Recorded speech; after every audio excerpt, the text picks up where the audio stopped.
Dear student, आपका फिर से स्वागत है महाकाल कोचिंग क्लासेस में।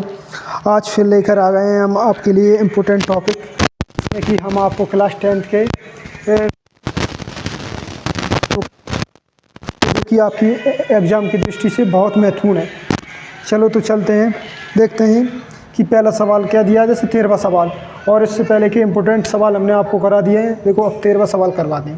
क्या दिया है कि 3 अंकों वाली कितनी संख्या 7 से विभाजित। पहले तो आपको ये बताना होगा कि 3 अंकों की सबसे छोटी संख्या क्या होती है। बताओ बच्चों, क्या होती है 3 अंकों की। देखो 99 कितने की होती है बच्चों, कितने अंक है 2।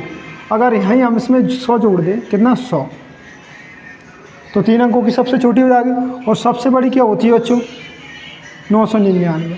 ठीक है, अब ये तो हमारी क्या हो गई, 3 अंकों की संख्या हो गई, सबसे छोटी और सबसे बड़ी। अब हमें ये देखना है कि 7 से विभाजित होने वाली सबसे छोटी संख्या क्या है। वो भी 3 अंकों की होनी चाहिए, 2 की नहीं। तो देखो हम क्या करते हैं, मान के चलो 100 है, तो देखते हैं हम कि 100 में आप भाग दे लीजिए पहले बच्चों, क्या भाग। अब ध्यान रखना, यहाँ से अगर एक भी इसमें से एक भी घटाते हैं तो 2 अंकों की संख्या बचती है, तो हमें क्या करना पड़ेगा, इसमें जोड़ना पड़ेगा आगे। तो देखते हैं, देखो 7 का भाग दे लेते हैं पहले। तो हमने दिया 7 एकम 7, कितना बच्चा 3 0। हमने दिया 7 को 28, तो घटाया कितना बचा 2। तो कहने का मतलब है एक बार भाग देने के लिए और हम 2 में कितना जोड़ दें बच्चों, यानी कि 5 जोड़ दें, तो 5 से पूरा पूरा भाग चला जाएगा। तो हमने देखा 5 जोड़ दिया तो कितना हो गया 7, तो यानी कि 7 एकम 7 अब चला जाएगा ना एक बार। कितना जोड़ रहे हैं हम, इसमें 5 और जोड़ रहे हैं, तो कितना हो गया पूरा 7, जो कि 7 से विभाजित हो जाएगा। तो कुछ समझो, कितनी है 100, 3 अंकों की सबसे छोटी है, लेकिन 7 की बनाना है, 7 से विभाजित बनानी। तो कितना और जोड़ देंगे इसमें हम, 7 से विभाजित होने वाली यानी 5 जोड़ देंगे, तो क्या आएगी हमारी 105 आएगी कि नहीं आएगी संख्या। ऐसे ही देखो 999 है, अगर खुद जोड़ो, सोचो अगर 999 में हम 1 जोड़ देते हैं तो कितने अंकों की मिल जाएगी बच्चों में, 4 अंकों की मिल जाएगी। 4 अंकों की संख्या मिलेगी ना। तो हमें क्या करना है, पहले भाग देना है इसमें 7 का भाग देंगे, 7 एकम 7। तो हमने देखा कितना बचा 2 9, 7 को 28, 1 9, 7 दूनी 14, तो कितना शेष बच रहा है 5। तो कहने का मतलब है अगर इसमें हम 7 से भाग देते हैं तो कितना शेष बचता है 5 बच रहा है। यानी इस संख्या में से हम 999 में से कितना घटा दें बच्चों, 5 घटा दें, तो कितना बचेगा 994, जो क्या है हमारी 7 से पूरी पूरी विभाजित हो जाएगी। यानी 7 से इसमें क्या चला जाएगा बच्चे, पूरी तरह भाग चला जाएगा। ठीक है, तो हमें इससे क्या ज्ञात हुआ कि जो हमारी सबसे छोटी संख्या है 7 से विभाजित होने वाली वो क्या है 105 है, और 3 अंकों की सबसे बड़ी कौन सी है 994। ये चीज़ समझ गए ना बच्चों। चलो तो इसे आगे करते हैं। अभी ये तो ये हमने समझाया आपको, ठीक है, तो इसको मिटा दे रहा है। ठीक है, ये चीज़ समझ गए आप अच्छे से। चलो तो देखो बच्चों, 7 से विभाजित होने वाली संख्याएं, 7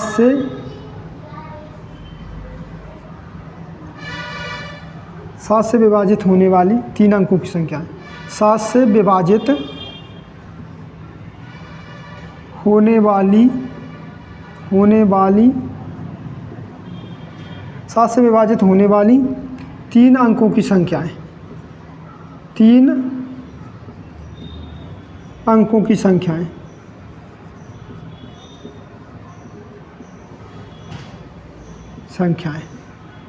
तो बताओ बच्चों सबसे छोटी संख्या क्या थी हमारी 105 थी। खुद सोचो 105 थी, अगर अगली निकालनी है तो क्या करेंगे हम, इसमें 7 जोड़ देंगे तो हो जाएगी कि नहीं। आप खुद सोचो 105 है, 105 में आप 7 जोड़ते हो कितना आ जाता है 112, तो 7 का भाग दोगे चला जाएगा, पूरा चला जाएगा कि नहीं। यानी अगली संख्या हमारी क्या होगी 7 जोड़ के 112। ऐसे ही डॉट डॉट आखिरी संख्या क्या है 3 अंकों की 994। ठीक है, कितना 994 क्या हो गया। अब हमें इसमें ये निकालना कि कुल कितने पद हैं। ठीक है, यानी 7 से विभाजित होने वाली कुल कितनी संख्याएं। ठीक है बच्चों,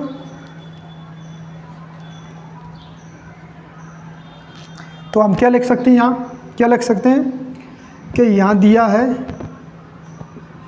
यहाँ दिया है, यहाँ क्या दिया है, चलो हमको क्या दिया है कि ये कितना है बच्चों, ए बराबर हमें कितना दिया 105। ठीक है, यानी पहला पद कितना मिल गया 105, यानी 3 अंकों से क्या 7 से विभाजित होने वाली पहली संख्या 3 अंकों की क्या है 105। तो डी कैसे निकालते हैं बच्चों, A2 माइनस A1। तो डी बराबर A2 कितना है 112 है, A1 क्या है 105 है। तो डी बराबर क्या मिल गया बच्चों 107। कितना मिलेगा, अकेला हमें 7 मिलेगा, कितना मिलेगा 7। ठीक है, अंतिम पद कितना दिया 7 से विभाजित होने वाला, यानी ये कितना दिया 994। तो हमसे क्या पूछा है कि 3 अंकों वाली कितनी संख्याएं हैं, यानी हमसे क्या पूछ रहा है n, क्या निकालने का कह रहा है n का। तो फॉर्मूला क्या होता है अपना, an बराबर a plus n minus 1 into D, यही होता है। an कितना दिया हमें 994 बराबर ये कितना है अपने पास, पहला पद 105 है, प्लस n कितना है पता नहीं है, वही निकालना है माइनस 1, डी कितना है बच्चों 7 है। ठीक है, चलो ये कितना आ गया 994 बराबर 105 गुणा कर दो 7 का n में करेंगे कितना आएगा 7n आएगा प्लस का। अब देखो 7 का -1 में होगा तो -7। तो देखो ये कितना हो गया 994 बराबर 105, ये प्लस के हैं ये माइनस के हैं, घटेंगे तो कितना बचेगा, कितना बच जाएगा हमारा 98। कितना बच जाएगा 98 प्लस 7n। अब सोचो ये प्लस का इधर आ किसका हो जाएगा माइनस का, 994 माइनस 98 बराबर 7n। तो ये घटा कितना बचा, 14 में से 8 गया 6, 18 में से 9 गया 9, या कितना 8 बराबर 7n। ठीक है, इसको रिवर्स करके लिख लो, 7n बराबर 896, n बराबर 896/7 भाग देंगे तो n बराबर कितना निकलेगा 7 एकम 7, एक बचा कितना हो गया 19 हो गया, 7 दूनी 14, कितना बचा 5, कितना हो गया 56, 7 8 56। तो हम बोल सकते हैं कि 7 से विभाजित होने वाली 7 से विभाजित होने वाली 3 संख्या होने वाली 3 अंकों की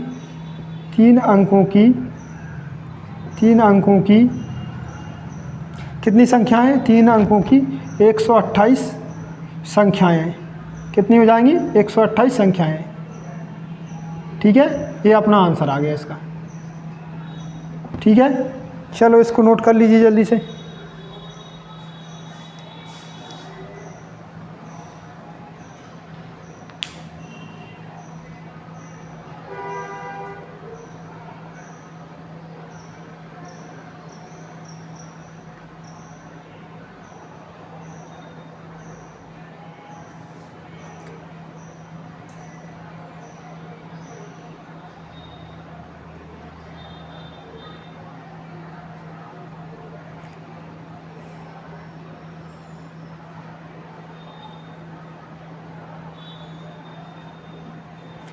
चलो इसको नोट कर लीजिए। तो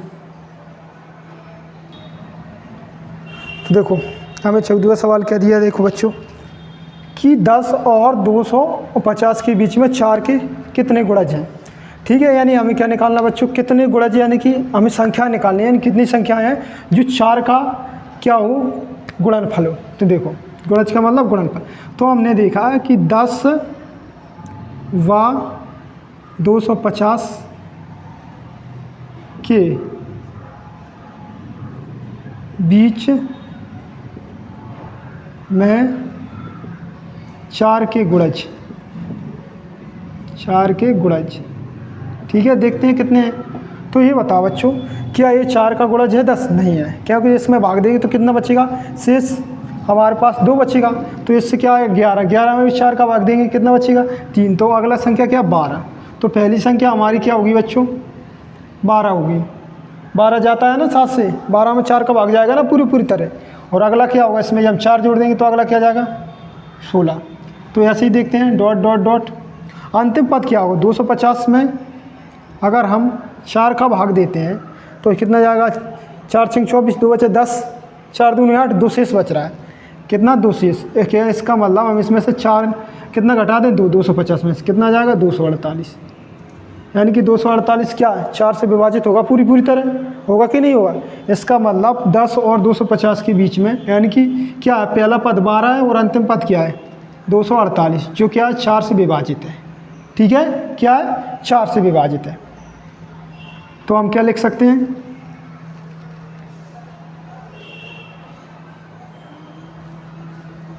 ठीक है, तो हम क्या लिख सकते हैं बच्चों, देखो कि हम लिख सकते हैं कि यहाँ क्या दिया है बताओ, यहाँ दिया है, क्या दिया है बताओ, यानी कि पहला पद ए बराबर कितना है 12 है, डी कैसे निकालते हैं वो आपको पता ही है, A2 माइनस A1, डी बराबर A2 कितना है 16 है और A1 कितना है 12 है, यानी डी कितना निकल कर आया बच्चों 4 आया है। ठीक है, और AN हमारे पास क्या है अंतिम पद 248 है, तो n निकाल सकते हैं। क्या होता है n निकालने के लिए फॉर्मूला AN प्लस AN बराबर A plus n minus 1 into D, यही होता है। तो AN कितना 248 है, ये कितना है यानी प्रथम पद कितना है 12 है, प्लस n कितना है पता नहीं है, माइनस 1 डी कितना है बच्चों 4 है, तो कितना आएगा 248 बराबर 12 प्लस 4 का इसमें गुणा हुआ तो प्लस के 4 n आया, अब इसका इसमें हुआ तो ये माइनस का, ये प्लस का, तो माइनस का 4। तो आप देखोगे कि 248 बराबर ये प्लस के 12 है, ये माइनस के हैं, तो घटेगा क्या बचेगा, क्योंकि प्लस की बड़ी संख्या तो प्लस में आएगा 8 प्लस 4n, तो क्या आ जाएगा बच्चों, ये प्लस का इधर जाके माइनस का 248 माइनस 8 बराबर 4n, तो ये घटा 240 बराबर 4n, रिवर्स करके लिख लो 4n कितना 4n बराबर 240, तो n बराबर कितना निकल कर आया 240 बटा 4, काटेंगे n बराबर कितना आ जाएगा 40, 4 कम कितना आएगा 4 कम 4 4 6 24, कितना आएगा 60 आएगा, कितना आया 60। ठीक है, अब देखो क्या दिया है, हम बोल सकते हैं कि 10 और 250 के बीच में के बीच में 4 के गुणज 4 के